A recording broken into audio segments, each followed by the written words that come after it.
দুজনই তো বললেন প্রেসিডেন্ট কি হবে, না বললেও তাই হইতো। কিন্তু মানেটা কি দিলে? You are wasting time. এখানে কি আলাপ করতেছি আমরা দুজন? মানে একটা নির্বাচিত সরকারের জন্য 6 মাস কোনো সময় না।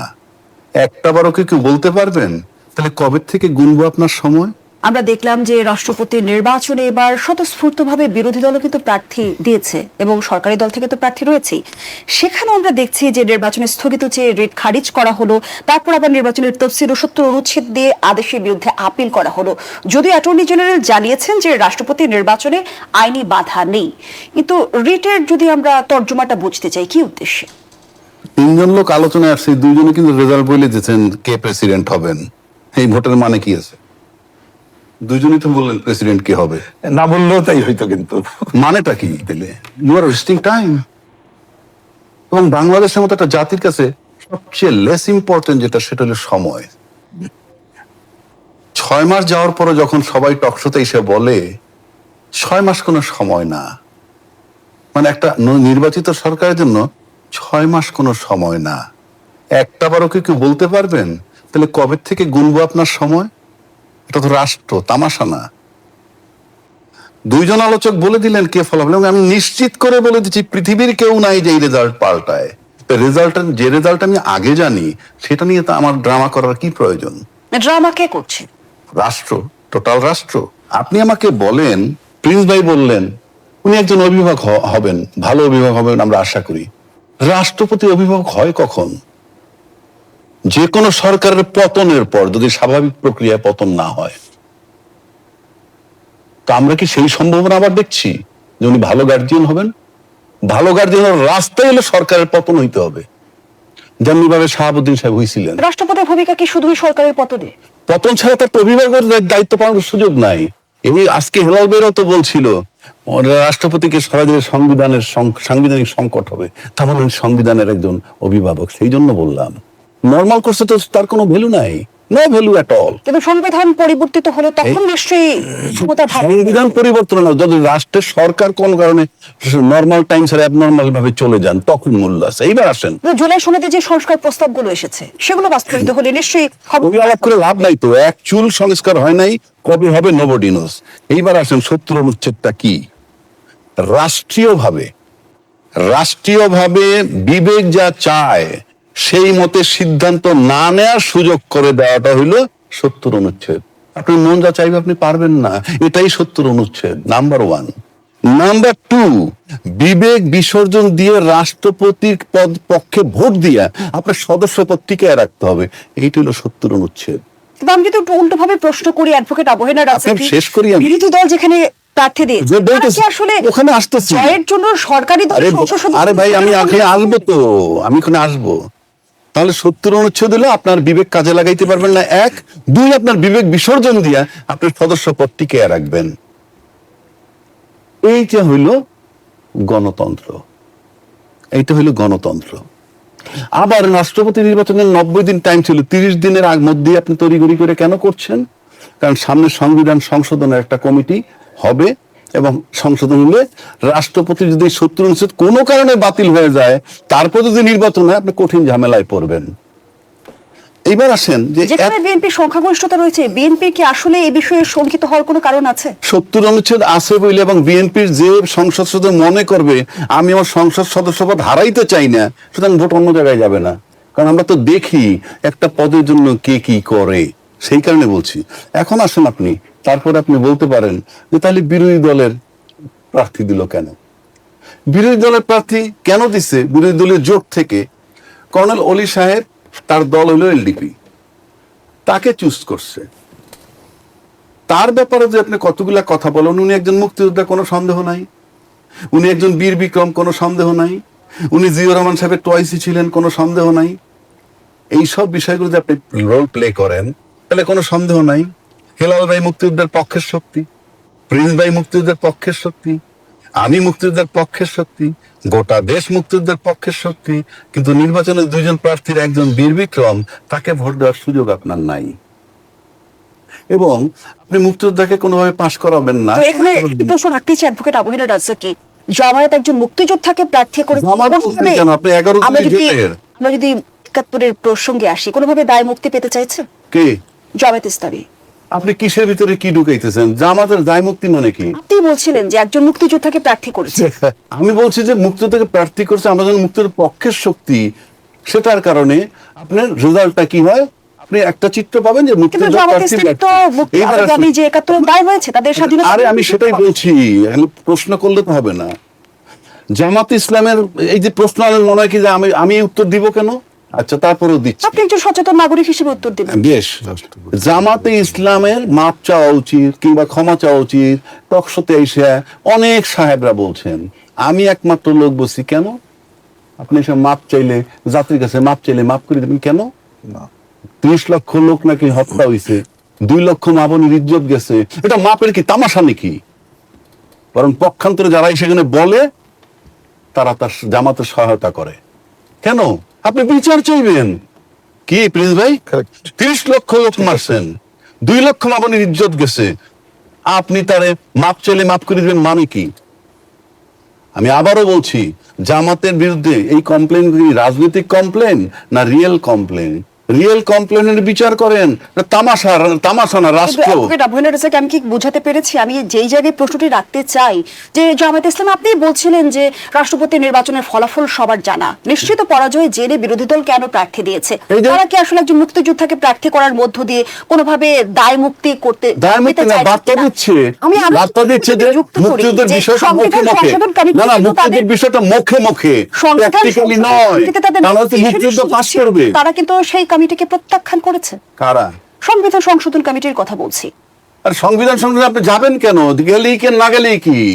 আপনি যত মতই দেন, 251টা সিট তো তাদের আছে, এখানে কি আলাপ করতেছি আমরা?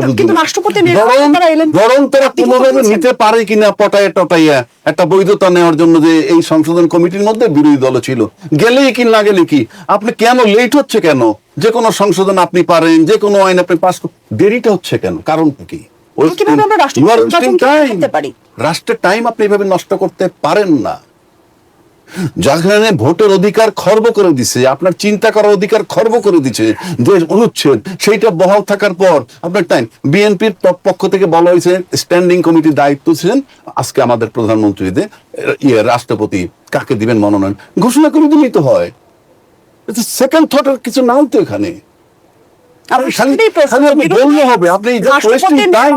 প্রার্থী দিয়েছে কিন্তু আবার সংবিধান সংশোধন কমিটিতে সুযোগ সদস্য দেয়নি। ভোট হবে প্রকাশ্যে, ভোট হবে প্রকাশ্যে, অর্থাৎ কে ভোট দিচ্ছেন কাকে, এটা প্রকাশ্য। সেই প্রক্রিয়া তো অনুসরণ করা হয়েছে। কি এটা? আমি বলছি এটা কি ইলেকশন? আমি এই যে জানতে চাই। ধন্যবাদ জানাচ্ছি। ইভেন এনসিপির ভোটটা অলি ভাই পাবে কিনা আমার সন্দেহ আছে। অলি ভাই তো বলছে যে আমার রাজাকারের দল বিএনপি কেন ঐক্য করেছে 2001 সালে, অতীতে তো তিনি বলছেন যারাই যাবে তারাই রাজাকার। ওইখান থেকে তো শিখছে। অলি ভাই কিসের স্বার্থে যে জীবনের শেষ বয়স হয়তো বলতে হবে আমি বাংলাদেশের প্রেসিডেন্ট ছিলাম, তাহলে আমি জামাতের সাথে জোট করে রাজাকার তো হব না? আবার রাষ্ট্রপতি নির্বাচনের 90 দিন টাইম ছিল, 30 দিনের মধ্যে আপনি তড়িঘড়ি করে কেন করছেন? কারণ সামনে সংবিধান সংশোধনের একটা কমিটি হবে এবং সংশোধন হলে রাষ্ট্রপতি যদি 70 অনুচ্ছেদ কোনো কারণে বাতিল হয়ে যায়, তারপর যদি নির্বাচন হয়, আপনি কঠিন ঝামেলায় পড়বেন। এইবার আসেন যে যেখানে বিএনপি সংখ্যাগরিষ্ঠতা রয়েছে, বিএনপি কি আসলে এই বিষয়ে শঙ্কিত হওয়ার কোনো কারণ আছে? 70 অনুচ্ছেদ আছে বলে এবং বিএনপির যে সংসদ সদস্য মনে করবে আমি আমার সংসদ সদস্যপদ হারাইতে চাই না, সুতরাং ভোট অন্য জায়গায় যাবে না। কারণ আমরা তো দেখি একটা পদের জন্য কে কি করে, সেই কারণে বলছি। এখন আসেন আপনি, তারপরে আপনি বলতে পারেন যে তাহলে বিরোধী দলের প্রার্থী দিল কেন? বিরোধী দলের প্রার্থী কেন দিচ্ছে? বিরোধী দলের জোট থেকে কর্নেল অলি সাহেব, তার দল হলো এলডিপি, তাকে চুজ করছে।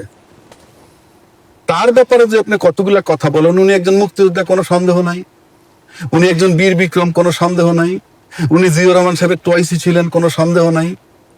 এইসব বিষয়গুলো যে আপনি রোল প্লে করেন, তাহলে কোনো সন্দেহ নাই হেলাল ভাই মুক্তিযুদ্ধের পক্ষের শক্তি, প্রিন্স ভাই মুক্তিযুদ্ধের পক্ষের শক্তি, আমি মুক্তিযুদ্ধের পক্ষের শক্তি, গোটা দেশ মুক্তিযুদ্ধের পক্ষের শক্তি। কিন্তু নির্বাচনে 2 জন প্রার্থীর একজন বীর বিক্রম, তাকে ভোট দেওয়ার সুযোগ আপনার নাই এবং আপনি মুক্তিযোদ্ধাকে কোনোভাবে পাশ করাবেন না। এখানে একটি প্রশ্ন রাখতেই চাই অ্যাডভোকেট আবহেলা রাজ্জাকি, জামায়াত একজন মুক্তিযোদ্ধাকে প্রার্থী করে, আমরা যদি 71-এর প্রসঙ্গে আসি, কোনোভাবে দায় মুক্তি পেতে চাইছে কে? জামায়াত ইসলামী। আপনি কিসের ভিতরে কি ঢুকাইতেছেন? জামাতের দায় মুক্তি মানে কি? আপনি বলছিলেন যে একজন মুক্তিযোদ্ধাকে প্রার্থী করেছে। আমি বলছি যে মুক্তিযোদ্ধাকে প্রার্থী করছে, আমরা যখন মুক্তির পক্ষের শক্তি, সেটার কারণে আপনার রেজাল্টটা কি হয়, আপনি একটা চিত্র পাবেন যে কিন্তু মুক্তিযোদ্ধা জামাত প্রার্থী ইসলামী তো মুক্তিযোদ্ধা যে 71 দায় হয়েছে তাদের স্বাধীনতা। আরে আমি সেটাই বলছি, এখন প্রশ্ন করলে তো হবে না। জামাত ইসলামের এই যে প্রশ্ন, আমার মনে হয় কি যে আমি উত্তর দিব কেন? আচ্ছা, তারপরেও দিচ্ছি। আপনি একজন সচেতন নাগরিক হিসেবে উত্তর দিবেন। বেশ, জামাতে ইসলামের মাপ চাওয়া উচিত কিংবা ক্ষমা চাওয়া উচিত। টকশোতে এসে অনেক সাহেবরা বলছেন, আমি একমাত্র লোক বলছি কেন? আপনি এসে মাপ চাইলে, জাতির কাছে মাপ চাইলে মাপ করে দেবেন কেন? 30 লক্ষ লোক নাকি হত্যা হয়েছে, 2 লক্ষ মা বোনের ইজ্জত গেছে, এটা মাপের কি তামাশা নাকি? বরং পক্ষান্তরে যারা সেখানে বলে তারা তার জামাতের সহায়তা করে। কেন? আপনি বিচার চাইবেন কি প্রিন্স ভাই? 30 লক্ষ লোক মারছেন, 2 লক্ষ মা বোনের ইজ্জত গেছে, আপনি তারে মাপ চাইলে মাপ করে দিবেন মানে কি? আমি আবারও বলছি, জামাতের বিরুদ্ধে এই কমপ্লেন কি রাজনৈতিক কমপ্লেন না রিয়েল কমপ্লেন? রিয়েল কমপ্লেনের বিচার করেন, তামাশা না রাষ্ট্র। আমি কি বোঝাতে পেরেছি? আমি যেই জায়গায় প্রশ্নটি রাখতে চাই যে জামায়াত ইসলাম, আপনি বলছিলেন যে রাষ্ট্রপতি নির্বাচনের ফলাফল সবার জানা, নিশ্চিত পরাজয় জেনে বিরোধী দল কেন প্রার্থী দিয়েছে? তারা কি আসলে একজন মুক্তিযোদ্ধাকে প্রার্থী করার মধ্য দিয়ে কোনোভাবে দায় মুক্তি করতে বার্তা দিচ্ছে যে মুক্তিযুদ্ধের বিষয়টা মুখে মুখে, না না, মুক্তিযুদ্ধের বিষয়টা মুখে মুখে, প্র্যাকটিক্যালি নয়। মুক্তিযুদ্ধ পাস করবে, তারা কিন্তু সেই কমিটিকে প্রত্যাখ্যান করেছে। কারা? সংবিধান সংশোধন কমিটির কথা বলছি। আর সংবিধান সংশোধন আপনি যাবেন কেন? গেলেই কি না গেলেই কি? তাহলে আপনি যত মতই দেন, 251টা সিট তো তাদের আছে, এখানে কি আলাপ করতেছি আমরা? কিন্তু রাষ্ট্রপতি বরং তারা কোনোভাবে নিতে পারে কিনা পটায় টটাইয়া একটা বৈধতা নেওয়ার জন্য যে এই সংশোধন কমিটির মধ্যে বিরোধী দল ছিল, গেলেই কি না গেলে কি? আপনি কেন লেট হচ্ছে কেন? যে কোনো সংশোধন আপনি পারেন, যে কোনো আইন আপনি পাস, দেরিটা হচ্ছে কেন? কারণটা কি? রাষ্ট্রের টাইম আপনি এভাবে নষ্ট করতে পারেন না। যেখানে ভোটের অধিকার খর্ব করে দিছে, আপনার চিন্তা করার অধিকার খর্ব করে দিচ্ছে যে অনুচ্ছেদ, সেইটা বহাল থাকার পর আপনার টাইম। বিএনপির পক্ষ থেকে বলা হয়েছে স্ট্যান্ডিং কমিটির দায়িত্ব ছিলেন আজকে আমাদের প্রধানমন্ত্রীদের রাষ্ট্রপতি কাকে দিবেন মনোনয়ন ঘোষণা করে দিলেই তো হয়। সেকেন্ড থটের কিছু নাই তো এখানে। প্রার্থী দিয়েছে কিন্তু আবার সংবিধান সংশোধন কমিটিতে সদস্য দেয়নি। ভোট হবে প্রকাশ্যে, ভোট হবে প্রকাশ্যে, অর্থাৎ কে ভোট দিচ্ছেন কাকে, এটা প্রকাশ্য। সেই প্রক্রিয়া তো অনুসরণ করা হয়েছে। কি এটা? আমি বলছি এটা কি? এটা কি ইলেকশন? আমি এই যে জানতে চাই। ধন্যবাদ জানাচ্ছি।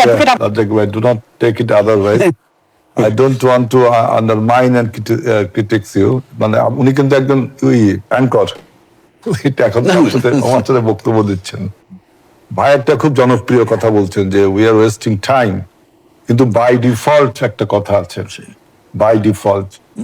আপনি বাংলাদেশে 91-এ আমার পার্লামেন্টারি ফর্ম অফ গভর্নমেন্টে গেছি।